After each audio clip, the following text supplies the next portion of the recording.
Hello and happy holidays. Merry Christmas, happy Hanukkah, happy New Year. For sure, we will be coming to you again before Tet or Lunar New Year, but happy those too. Welcome to Reject Modernity, Embrace Tradition, where we take you back to the good old days, just maybe not quite how you expect from our title. I am Megan Cox. And I am Clayton Becker. And I see why you wanted to do the intro on this one, Megan. Thank you. Yes, I see. It would have been largely impossible, I think, for me to do the intro and you still to get all of that in. Yep. But yes, happy holidays, everyone. We are coming to you in our last show of the year. You know, the real quote-unquote year. I don't know. Yeah, I guess we can call it that. Mm-hmm. It's been a ride. It's been fun. Yeah. We've been delighted to hear from many of you this year and to see how many Spotify Wrapped we showed up in this year. Kind of shocking. Weird. Still amazed. We talked about this on the last episode, and I'm still not over it. It's a little bit. Anyway, with that in mind, with the celebratory atmosphere in mind, Megan, what are we going to be talking about this time around? Well, that is exactly what we're going to be talking about, Clayton. Today we are going to be rejecting isolation and embracing celebration. All right. I've got personally no problem with this one at all. Mm-hmm. I do not like isolation. I like to celebrate things. But why is this? What's the relevance here? What's the relevance? What's the hook? Yeah. Well, I mean, it is the holiday season. I think it is noteworthy that basically every culture in the Northern Hemisphere has a festival of lights around about this time of year. In the Nordic and Northern European countries, they had Yule before that was replaced by Christmas. And even some of those countries continue to celebrate Saint Lucia, who is a saint associated with light. In the Levant, we find Hanukkah. In the Indian subcontinent, we've got Diwali. In East Asia, we have a number of different Lunar New Year celebrations, and all of them feature lanterns, candles, and a celebration of light in darkness. And something that I think we can really take from that is the way that humans need to come together to celebrate in the winter, right? I agree with that. I think I like the mentioning of Hanukkah and Diwali right next to each other. A couple of our friends, Josh and Ananya, had a combination Diwali Hanukkah party earlier this month, and basically their invites went out and they were like, do not ask us what time Diwali and Hanukkah are actually take place this year. We need to split the difference. I think they were, like, just the way the calendars worked this year, they might have been about as far apart as they possibly can be. But the common thread is candles. The common thread is light. And so I have to imagine, I've not done any, like, deep and intense study about this, but I think the fact that everybody comes up with this independently really shows a deep-seated need for humans to socialize and to celebrate light in darkness. We come together, I think, for a number of reasons. One is that the dark is actually kind of depressing. You know, I know a lot of people suffer from some variety of seasonal affective disorder where you do suffer from actual depression, like clinically diagnosable depression during dark winter months. But it's also like we are being told by our bodies, it is time to hunker down and survive.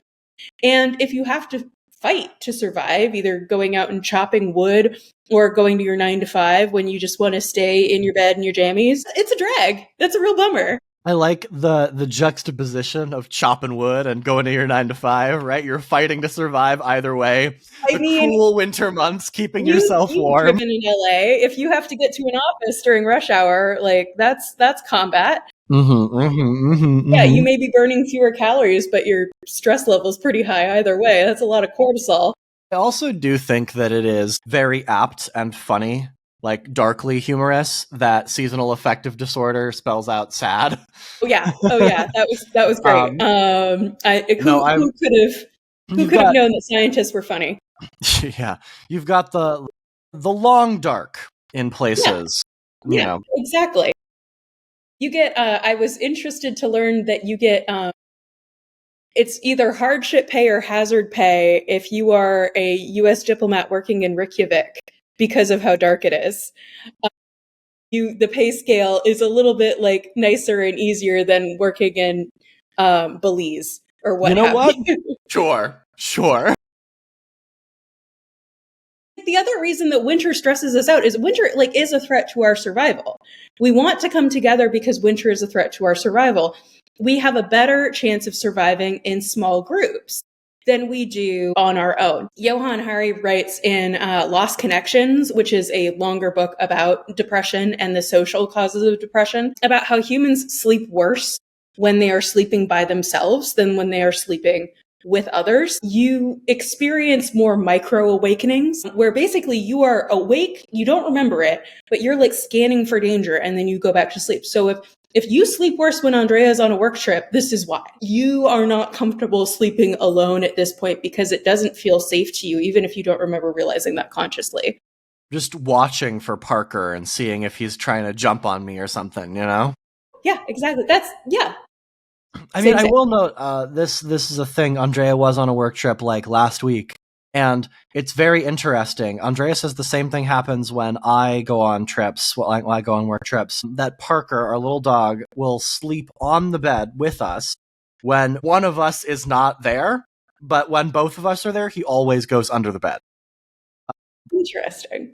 Yes, and it's not a space thing because Parker is quite small. He's very small. Yes, he is. I could go grab him. I don't know where exactly he is. But yes, I'm going to go grab him. Megan, you riff while I grab him. Okay, all right, fair enough. This is a freewheeling episode. So the point of this is winter is a time when we are supposed to come together in groups just to collaborate and to get that sense of community. And we're doing it in a way because we feel like this is imperative towards our survival. There he is. I bring him. Parker, do you have anything to say to the people? He does not. Phoebe's finally settled down, so I'm going to leave her in her bed right now. She's been running all over the place today. The dogs are distressed. The dogs sense a great disturbance, or at least Phoebe does. I think there's probably also something to be said here for like the idea that there aren't other natural opportunities to come together in the winter like there are in other parts of the year, right? Like in the summer and the spring, you've got like planting, like taking care of all of the like crops and all of that. In the fall, the you animals have the harvest, that are all right? in there, and you have days. Yeah, exactly, right? But like in the winter, you don't have exactly the same kind of like easy, obvious thing that like would bring people into groups. And so perhaps this is another reason why all of these like festivals and religious traditions exist in the winter months specifically. Mm-hmm. Right? Like you have to create them because you need this opportunity to bring people together, because people have, as you said, sort of that natural urge to congregate with one another. I think that's definitely true. And it seems as though at the same time, humans are more isolated now than we ever have been, and it's registering more acutely right now in the winter. And this is where we segue into the internet discourse with the disclaimer that we know that Twitter isn't real life. And yet, boy, does it sure seem to drive what we think is socially relevant, whether it's causing it or reflecting it, whatever. I have observed an interesting uptick in the number of people on different social platforms complaining about a lack of connection, a lack of ability to socialize with others. I do think it is not incidental that it is coming up right now in December. Mm-hmm. Mm-hmm. So to take you through a few of the things that I have observed or noticed on the internet recently. The first one, and Clayton, you said that you had seen this. It is a 7-Up ad from probably the late 50s, maybe early 60s, from the illustration type and the fashions. And it is an illustration of a house party. The 7-Up is prominently displayed, which is how you know it's a 7-Up ad. You know it's a commercial, yeah. Next to a bowl of punch. But the caption that the user has chosen to put onto this picture is along the lines of, remember what they took from you? Yeah. It's a complaint that we don't have house parties anymore. Now, Clayton, of course, just mentioned a party held in our social group earlier. I think it was last week. I was grading. I stopped to observe that I have been to a house party every other weekend since September. Yeah, just about. I haven't been, I think, to like quite every other weekend, but I have very frequently been to other people's places of their domiciles over the Yes, last several weeks, several to months. celebrate various things. Yeah, Yes, for sure. there's a degree, and again, we'll be kind here since we're talking about human connection and all that, but there is perhaps a little bit of a degree of, I have some bad news for you. If you're not going to house parties, it's not necessarily because they don't exist. However, I think that the impulse being there is correct, right? Yeah, but you want that. It's a thing that Yes. you want. And Yeah, absolutely. I do think that, like, I don't really know if anyone has, like, collected good data on this. I would be skeptical of any data on this, Mhm. honestly. But I bet that, like, if you were to have, like, good data about this, about, like, the number of parties, social engagements that your average person is going to on a regular basis, they have probably declined over the last several decades, right?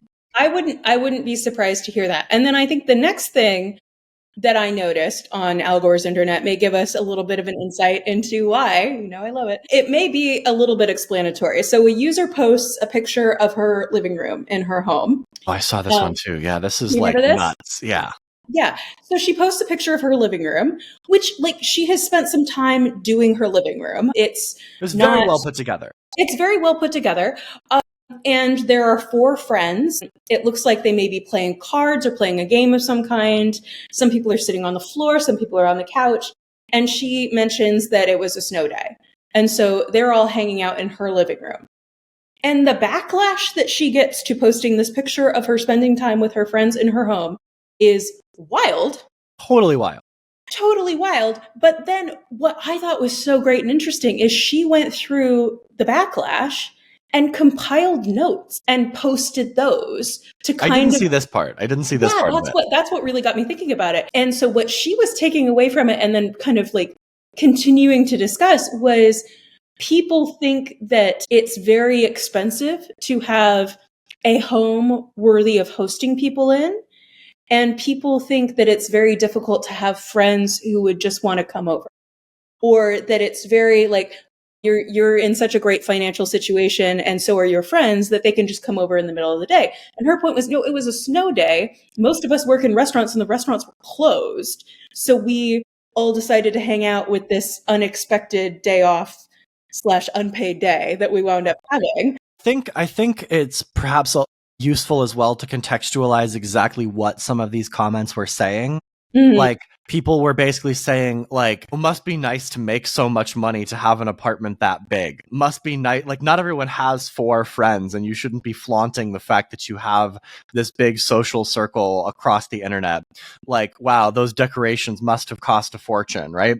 And so she's going, the notes that I, again, haven't seen, I assume are Mhm. going through each one of these critiques and being like, actually, not really. Not so No, much, right? she does mention, she's like, most of this was thrifted. I spent some time putting it all together. Also, I am concerned, she says, about this idea that just because your apartment is rented, you're not going to want to make it look nice because we're all going to be renting for a longer time than we ordinarily would because of the housing market. And so it was really interesting. I think one of her other takeaways was you may want to do something, but you can also find a lot of reasons not to do it. And people seemed very dedicated to finding reasons why they couldn't have their friends over to hang out and play cards.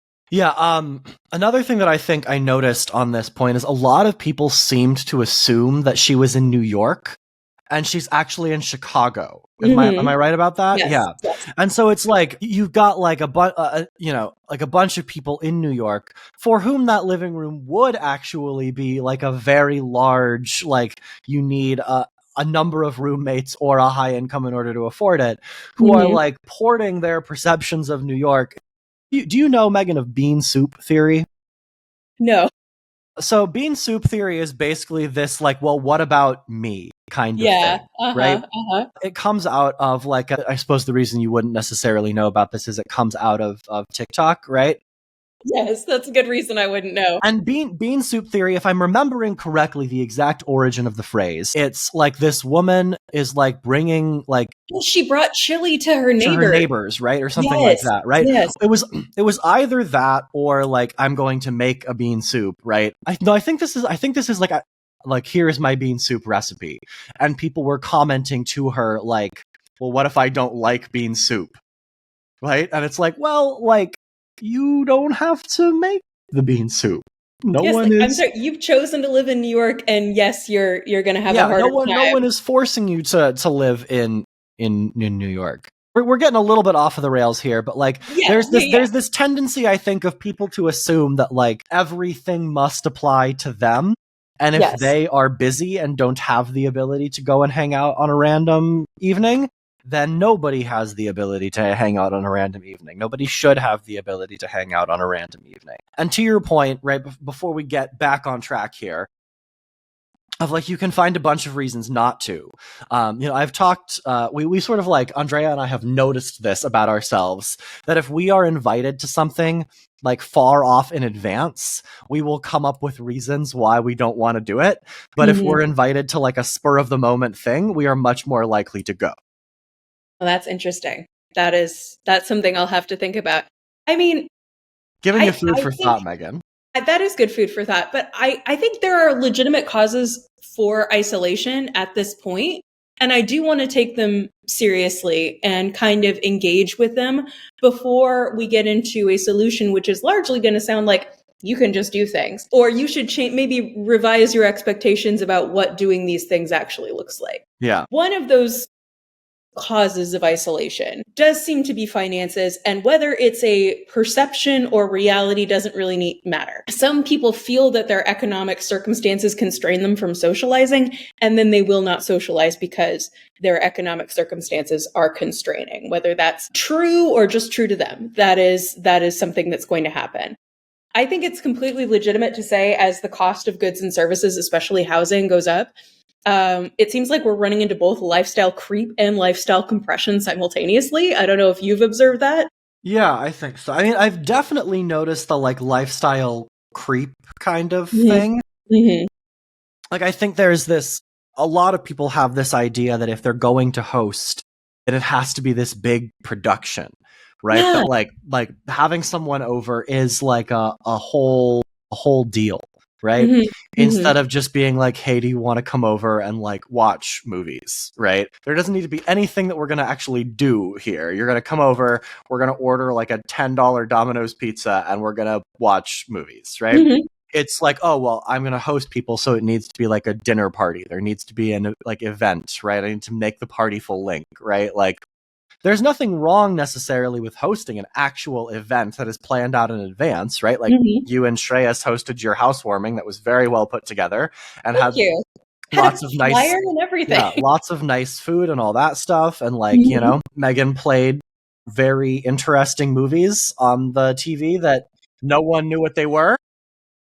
I had old westerns on mute just to have something on Just the to TV. have something on the TV. There's nothing wrong with that kind of production. And I would say that was a little bit of a production for you, probably, right? Yeah. Like, we spent the day getting ready. Yeah. But also, like, there's kind of this sense of like, if you come into my home, which now you've been in my home, you'd be looking around like, we got compliments on how nicely put together our apartment is. Almost all of that furniture we bought over the last 2 months, and it was less than $1,000 between the two of us, So like, it was a lot of Amazon, a lot of Wayfair, a lot of IKEA. And so you can put something together that people go, oh, that's I like your home. I enjoy spending time in your home without spending a ton of money. So I think the compression part is where you're seeing like, you want your lifestyle to look a certain way, and either you don't know how much it costs or you feel like you can't achieve that. I've noticed something among the youths. The youths. The youths recently. Again, this is just me hanging out on the internet too much, where there's a lot of nostalgia amongst people who were not alive for most of this, for the hipster early 2010s experience.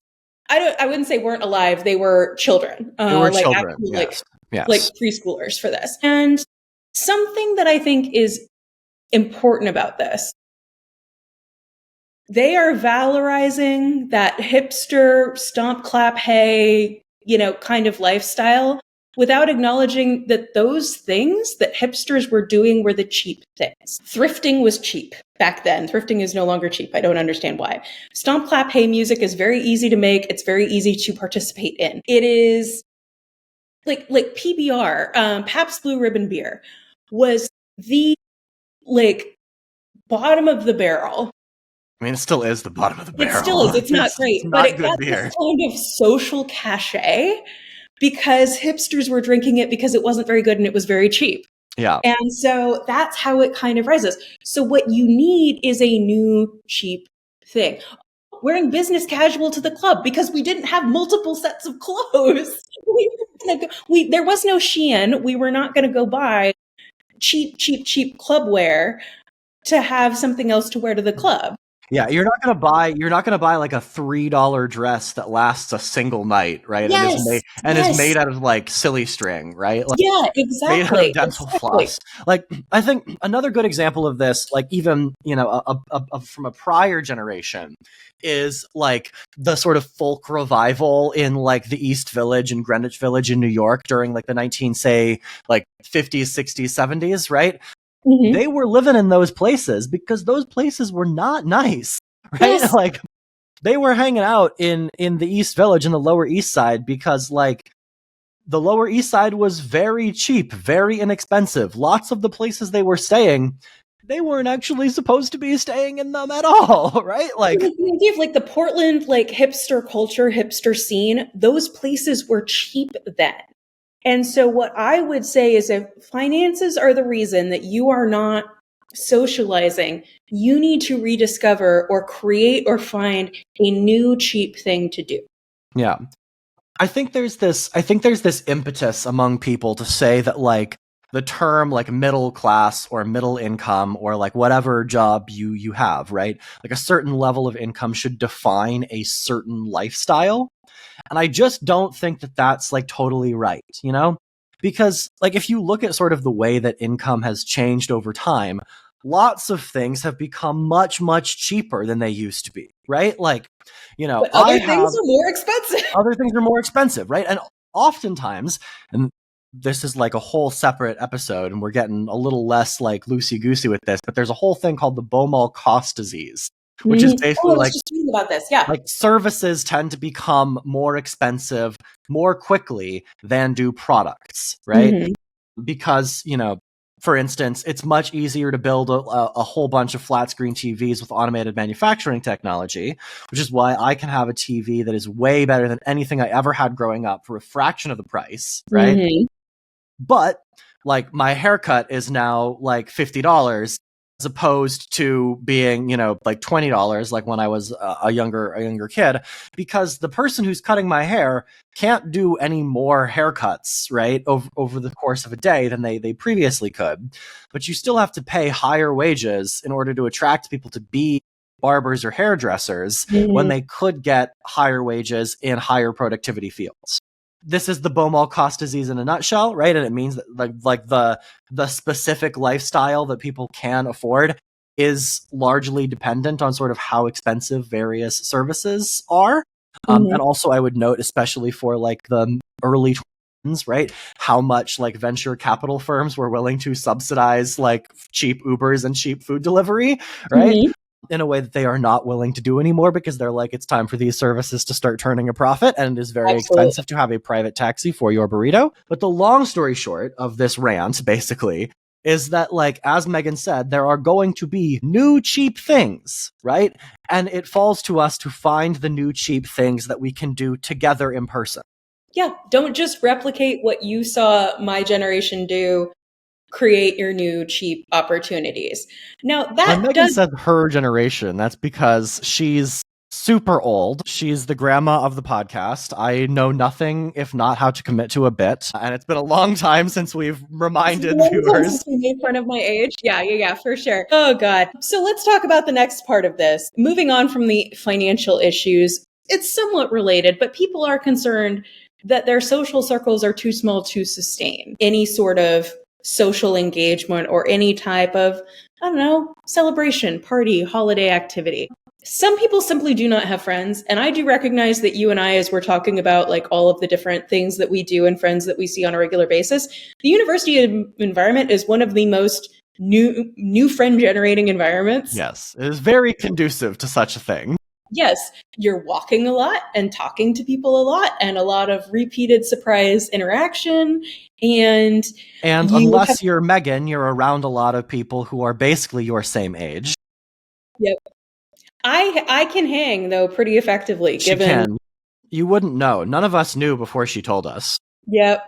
I seem like a very reasonable young person It's until true. you hear me talk about my memories of like 9/11 or something. And Yeah, you're like, or oh, knocking over John Bon Jovi at a John Kerry rally. yes, that's a good one. So we do have a situation where people don't feel like they have large social circles. That was definitely compounded by the pandemic. We have a lot of people who are, again, we've talked a little bit about how working from home is not necessarily the best for engaging in your social world, because it is a little bit isolating, especially if you're in a position where you move to a new city, you're just not running into new people. And that's important. So that's a potential cause of social isolation. The last thing I would cite as a possible cause of isolation, you want to jump in Yeah, on I that one? think we've also sort of broadly talked about the decline of third places, right? Mm-hmm. Within American society, right? And the Absolutely. lack of proximity that many of us have to third places as a result of like car dependency and long commutes and high housing prices. Mm-hmm. And so I would add that in as sort of a piece on the lack of friends angle, right? It's Absolutely. it's not just that people are like living in new places and it's hard to maintain these social circles in those environments, and work from home contributes to it. It's that quite literally the built environment makes it less likely for people to be able to form these sort of like off the cuff connections. Absolutely. A lack of density definitely contributes to this. Probably one of the best social situations I've been in terms of having a bunch of friends and always being able to do things together. I moved to DC right after law school, and one of the leasing agents was a young woman named Sophia. And something that she would do every time she really liked a new tenant or was like, oh, you seem fun and nice and cool, she would invite the new tenant to hang out with the other new tenants that she had met and liked. And so we had a huge friend group who lived in the building, and a lot of other people who would come and visit and hang out with us, where I was just saying, oh man, like it's like a dorm. I wish we had this at my place, sort of thing. And that was entirely proximity dependent because we all lived in the same building. And it's a sort of thing that is almost impossible to replicate when people start moving out to different places. That's when it really starts to disintegrate. And it's just a basis of on the basis of proximity. So density definitely contributes. I think you're completely right. So the last thing that I would point out as a driver of social isolation, especially around these times where we expect to see celebration or would have expected to see celebration in the past, is a lack of understanding of how to celebrate or how to socialize with peers. I do think that part of this is a result of smaller families and people in our generation maybe delaying marriage or delaying child having or skipping them altogether. Family holiday celebrations are shrinking, and that means we are less inclined to see the winter holidays as a time to come together. I also think that we've seen the decline of corporate holiday parties, and that reduces the celebratory aspect of the season. And these cutbacks mean that we are losing our hosting muscles, which are very important muscles to have. Boo, capitalism, Yes. boo. I will say Yes. I think the family point is really a good one. Like my dad, I don't know if I've mentioned this on the podcast before, but my dad is number 9 out of 10 children, right? Yes, yes, you have. And Yeah, your so crazy big Iowa family. I have a like huge number of cousins, right? Huge number of Mhm. cousins, huge number of aunts and uncles. But like all of my dad's siblings, like the one of them that has the most children has four Mhm. kids, right? There are a couple of families of my dad's siblings who have 4 kids, but Mhm. most of them are like 1 or 2 or 3 kids, right? Most of them are like 2, right? And so like my cousins and I, right? Like our kids are going to have fewer cousins than we had, right? Than Mhm. I had growing up.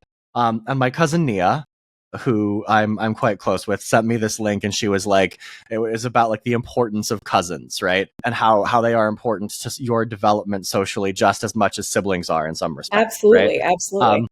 And I'm one of the younger like cousins in my family, right? because by virtue of my dad being number 9 out of 10 children, right? And so it was helpful and useful for me to see a lot of my cousins like having these milestones before I did, right? And sort of like understand what exactly you're doing with all of that. And then, I got the chance to return the favor by being, ironically, one of the first cousins to get married, right? Yeah. And so we noticed a few things in some of my cousins' weddings that they were like, wonder where they got that idea from.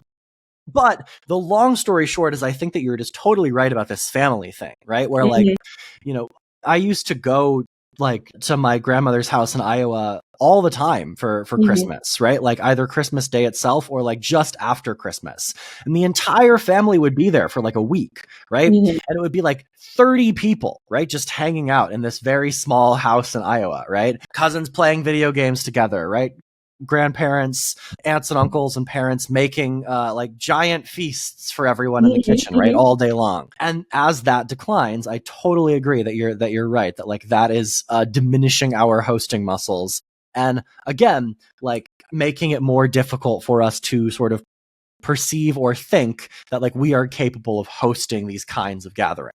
Absolutely. I put down in the notes because I thought it was funny. Some of you were never taught how to arrange charcuterie by your mothers, and it shows. Like when you came over to my house, like I had set everything out in a way that like so people could access the food and so people could get to the drinks and everything. And everybody always just stands in the kitchen because it's what we do. But like it is definitely, and we'll talk about this a little bit in the back half, it is much less daunting than you probably think to host people. Even we had like 20 people. It's much less daunting than you think. But because we haven't done it, we're a little more concerned about doing it for the first time. Yeah. And one last point that I would add here is that there's a lot of people who are like quite socially anxious, I think, about how much their friends actually like them. Yes.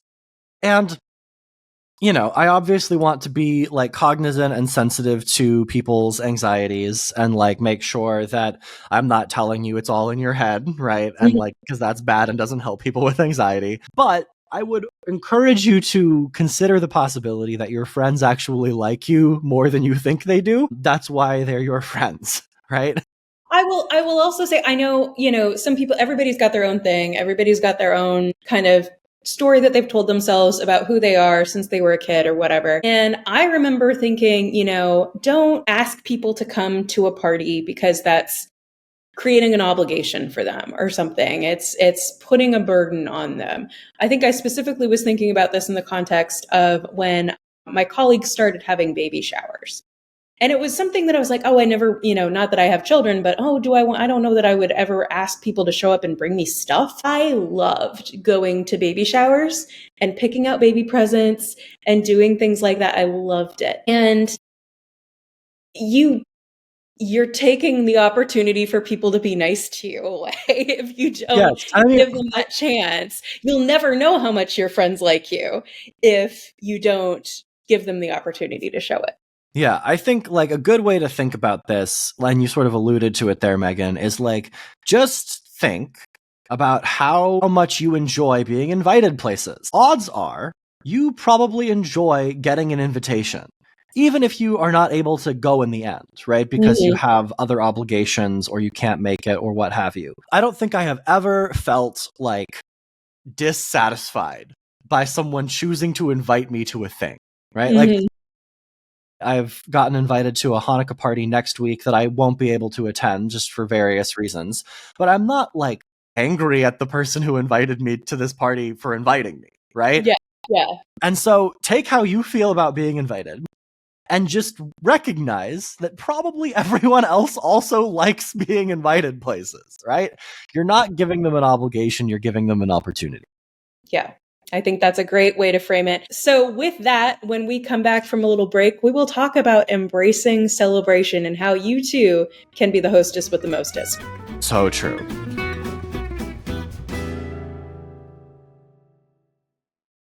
All right, everyone, welcome back. When we left you, we were discussing how Megan is going to put on her hostess hat and tell you how you too can be the hostess with the mostest. So, Megan, what are the strategies that you've come up with for us as expert party planner, I can Expert attest. party planner, Expert party planner, I can at attest. least of the For podcast. I'm the expert of the podcast. yes, Well, first, I would say, if you wish you could go to a fancy Christmas party, be the party you want to see in the world. Honestly, you get to set the tone of any party that you throw.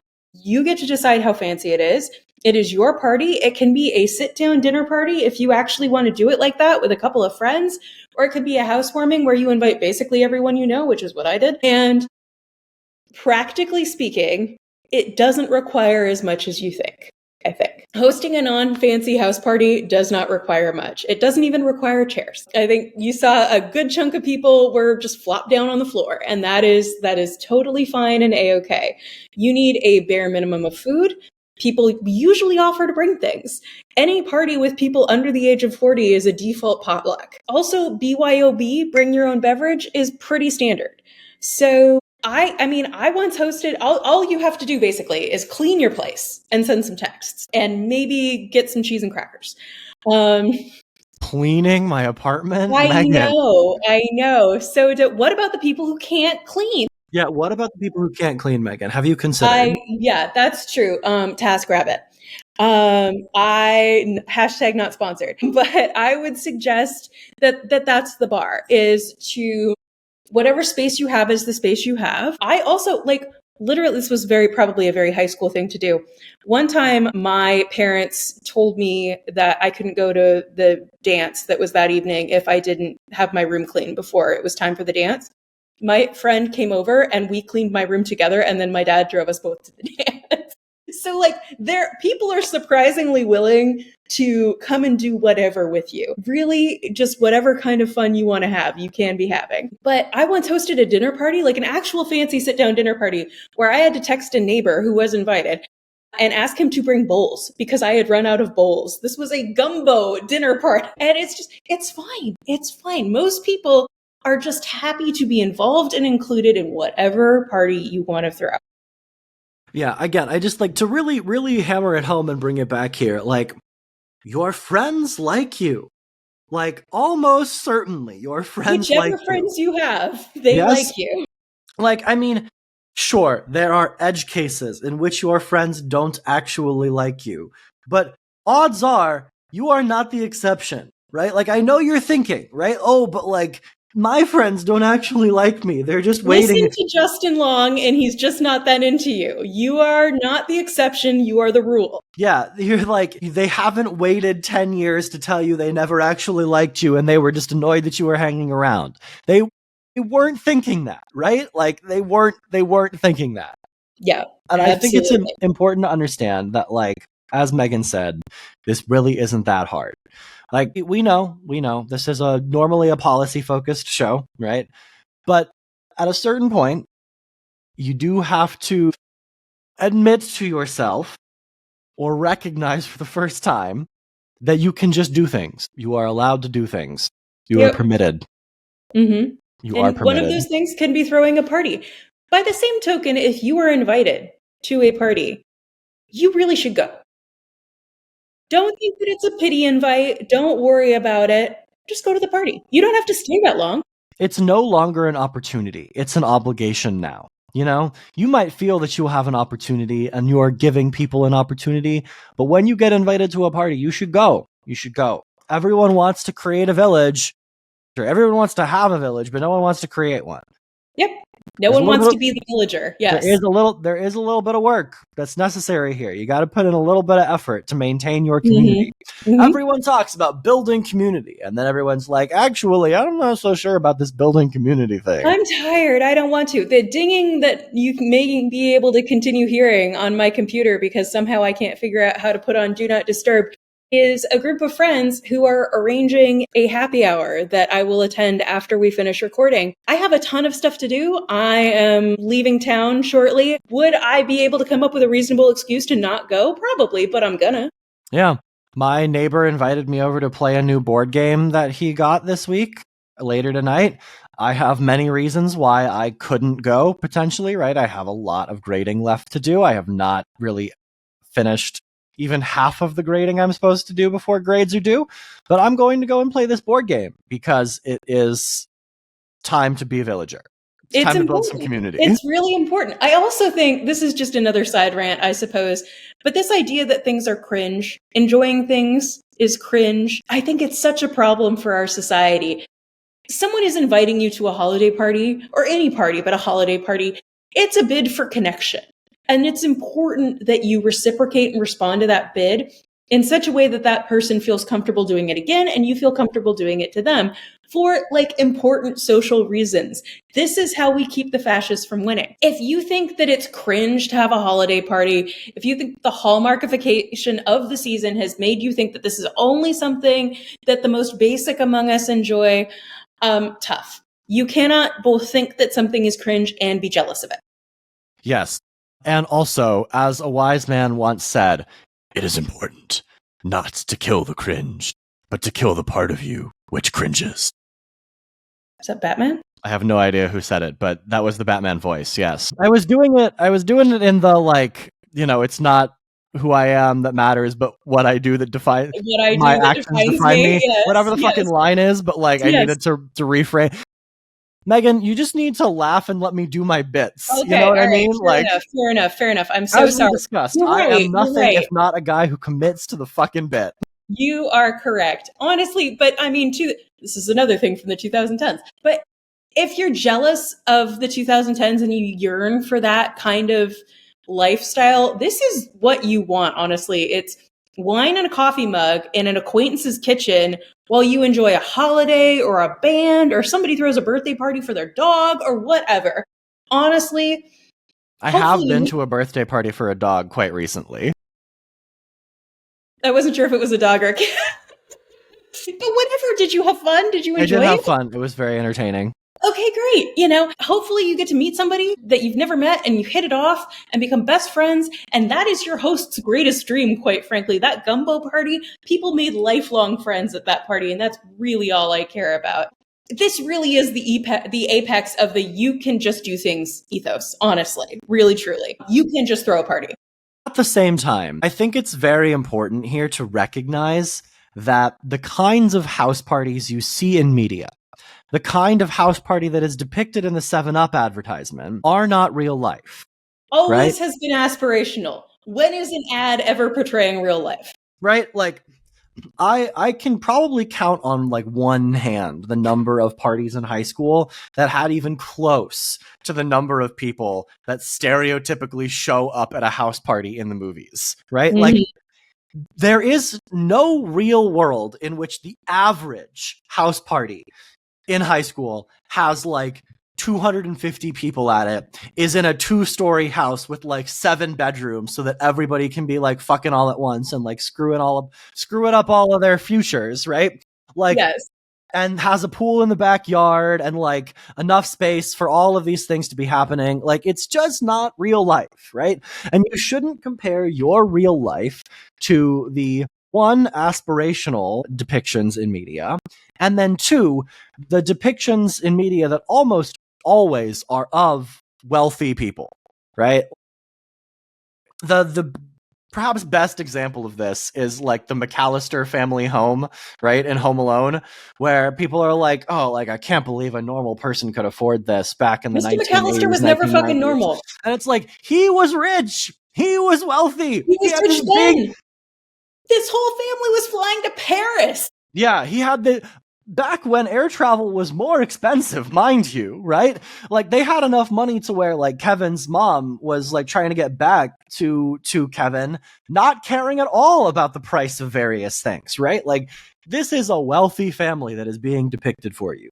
The people who are being depicted in your media are, broadly speaking, even if they are not like described as wealthy in the show, living lifestyles that are actually like more affluent than what they could actually afford. This is media literacy, basically. If you look at the McAllisters and you think these were normal people, I don't know what to tell you. There's been a lot.